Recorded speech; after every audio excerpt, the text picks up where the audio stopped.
PT. Vamos lá, vamos girar as notícias então, vamos trazer informações.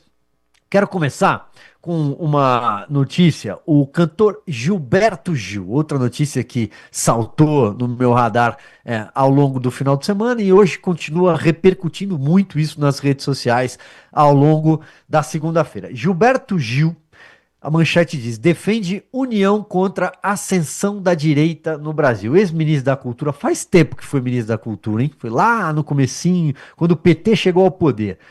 Aliás, Gilberto Gil foi um daqueles que tomou chá de cadeira quando foi ministro, foi deixado de lado e acabou sendo trocado. Porque é sempre assim. Esse pessoal da cultura, o pessoal do esporte também acontece muito.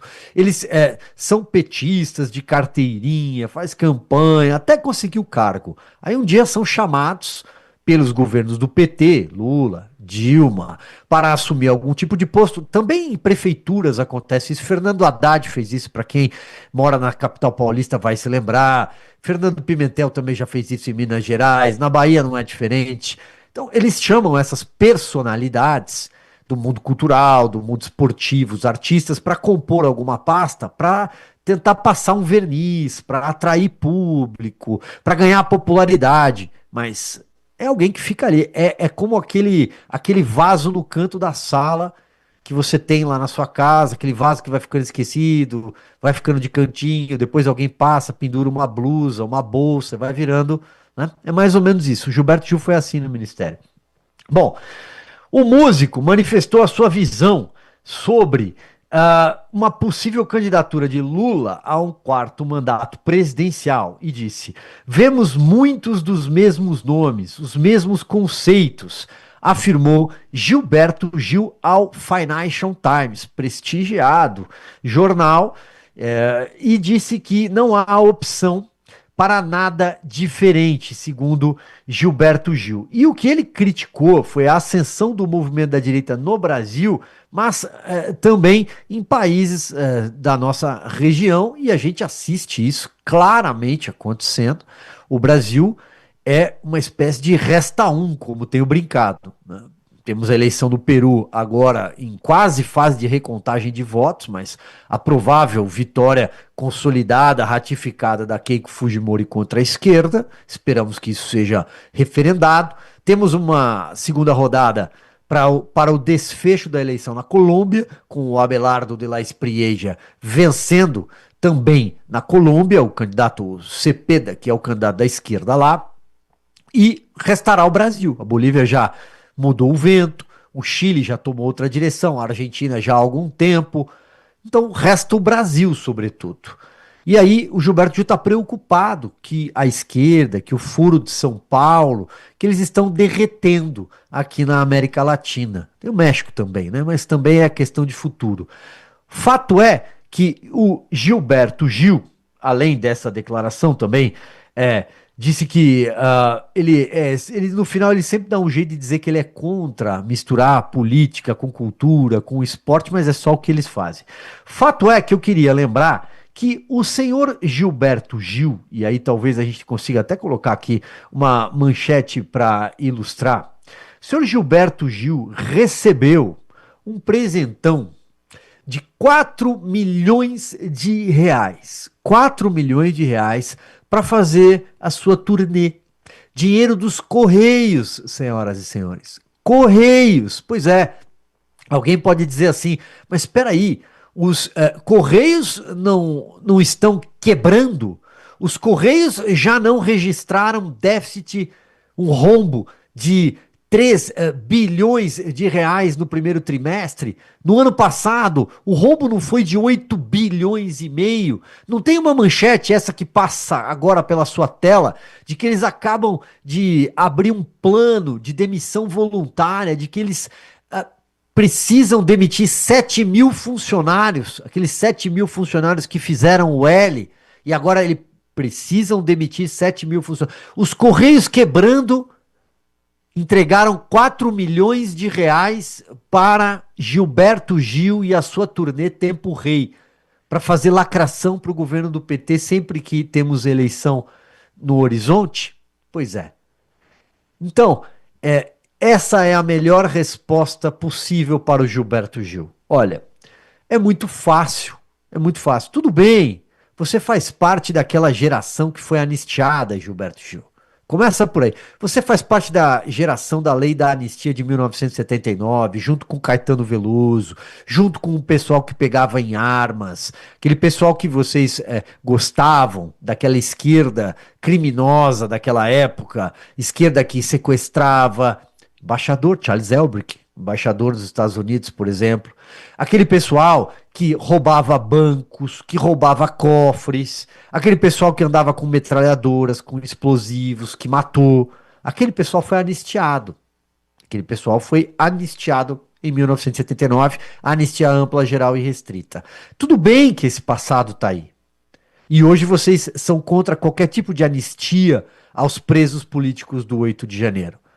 Agora, além disso, além da militância histórica, vocês militam hoje porque o dinheiro nunca deixa de pingar quando vocês querem fazer uma apresentação artística. Então, Gilberto Gil, é fácil receber 4 milhões de uma estatal que está quebrada, de uma estatal que vai demitir gente, porque a conta não fecha. Porque os Correios hoje é os Correios hoje representam uma empresa deficitária, quebrada, mas tem dinheiro para o Gilberto Gil cantar Tempo Rei. É muito fácil. Essa é a melhor resposta possível para esse tipo de campanha que Gilberto Gil faz, ou pré-campanha por força do calendário, e todo mundo acha que é de graça. Não é de graça, não.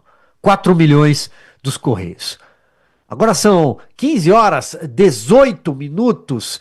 Vamos fazer conexão com Brasília. Já vejo apostos. Débora Sena, repórter e microfone Auriverde em Brasília. Débora, uma ótima tarde para você. Seja muito bem-vinda.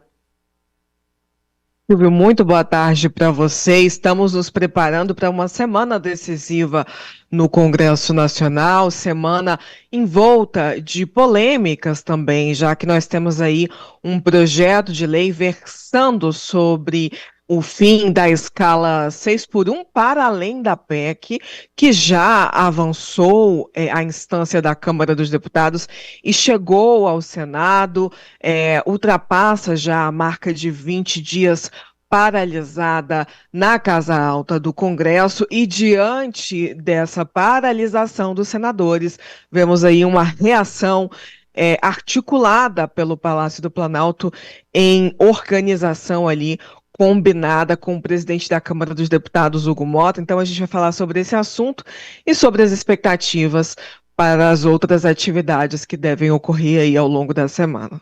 Muito bem, Débora, então vamos lá. É possível que o projeto da escala 6x1, da redução da jornada, chame como quiser, avance nessa semana. Há todo um esforço por parte do governo para emplacar esta pauta já neste mês ou antes do recesso, fazer isso andar, porque o governo, eu sempre repito, quer utilizar esta bandeira na eleição. Mas muita gente também está confusa. Mas espera aí, está valendo o quê? A PEC, a proposta de emenda à Constituição que a Câmara já votou e que passou para o Senado, e agora resta Davi Alcolumbre pautar ou não, ou um outro projeto colocado em votação às pressas. Então, para a gente esclarecer as duas, a tramitação das duas propostas e você trazer essa temperatura, se de fato o Hugo Mota vai entregar outro, falar assim, olha, tá tudo aqui, estamos entregando tudo que está passando aqui que o governo pede. É isso mesmo, Silvio. Agora se desenha com clareza essa estratégia. A PEC avançou na instância da Câmara dos Deputados e deixou para trás o projeto de lei que versa sobre o mesmo assunto, de autoria do governo Lula. E esse projeto chegou na Câmara dos Deputados tramitando em regime de urgência, o que significa que ele tem poder de paralisar a pauta. Hugo Mota sinalizou aos líderes que pediria ao governo para retirar a urgência do projeto, para que assim a Casa Baixa do Congresso pudesse deliberar sobre outros temas.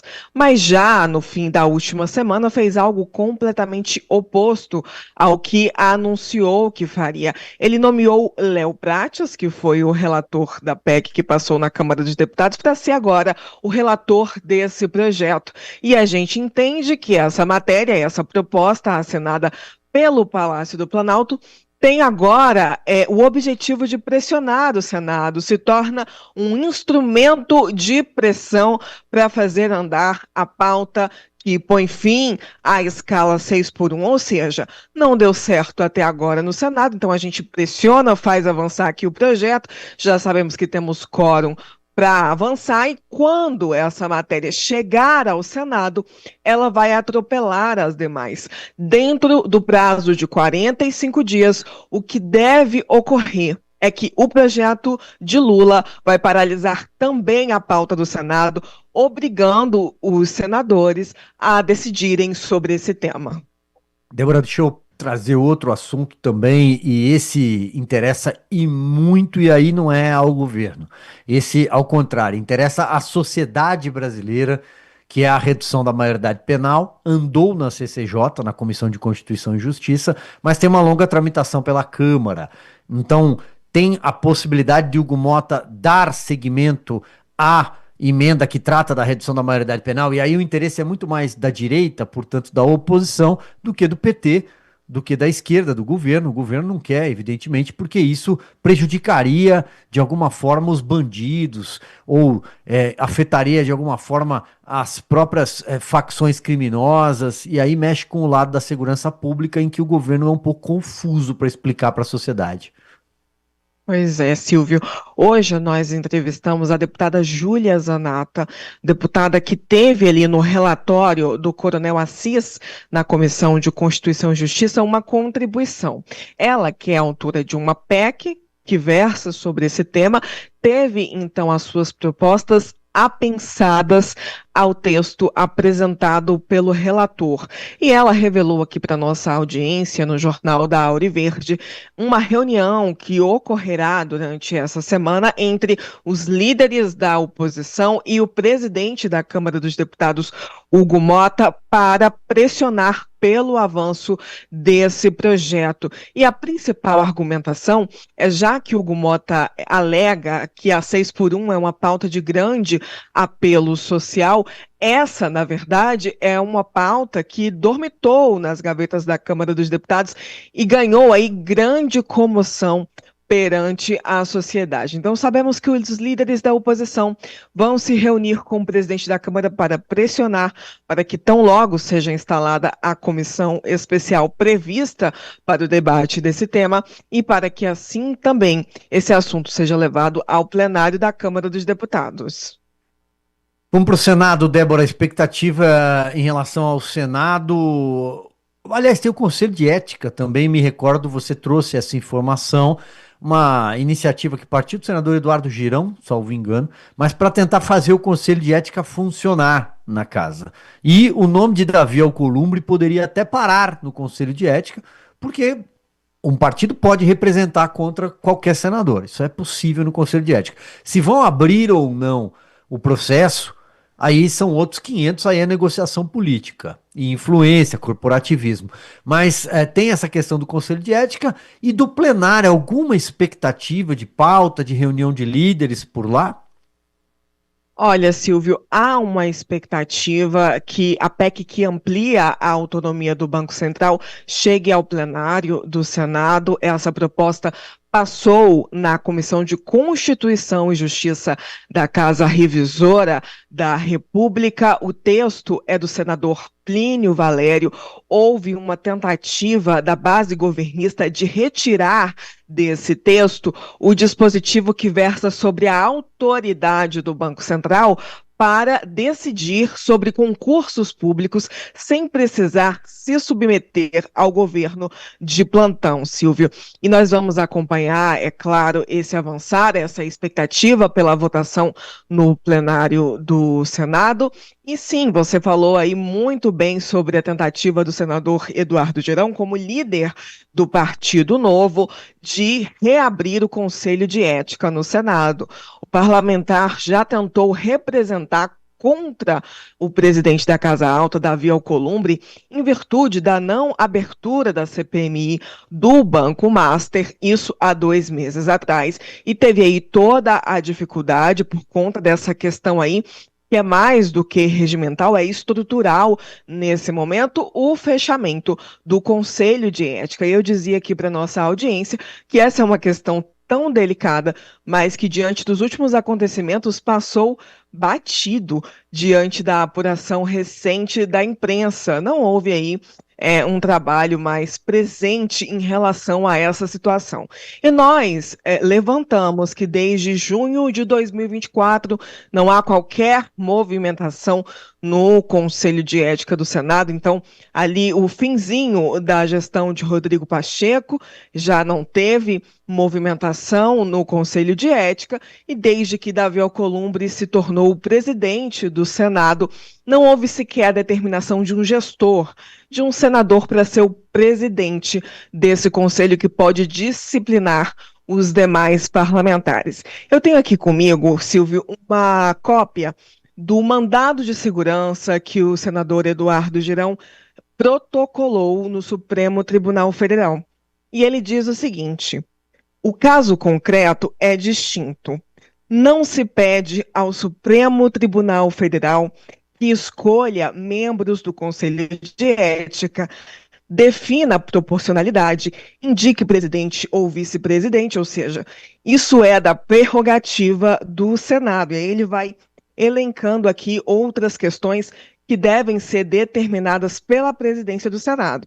E diz o seguinte: o pedido limita-se à remoção da inatividade objetiva que impede a própria existência funcional do órgão competente. Portanto, está bem explicado aqui na peça que foi protocolada no fim da tarde de sexta-feira. O que se pretende é obrigar o Senado a retornar às atividades do Conselho de Ética, permitindo, assim, representações e que também esse órgão possa deliberar e decidir sobre a conduta de parlamentares, sim, inclusive Davi Alcolumbre, que é acusado aí de supostamente receber 30 milhões de dólares no caso Master. Muito obrigado, Débora Sena, microfone Auriverde Brasil, na capital federal, em Brasília. Débora, você volta na nossa programação, então logo notícias ocorram na capital federal. Obrigado, Débora. Obrigada, Silvia, até logo.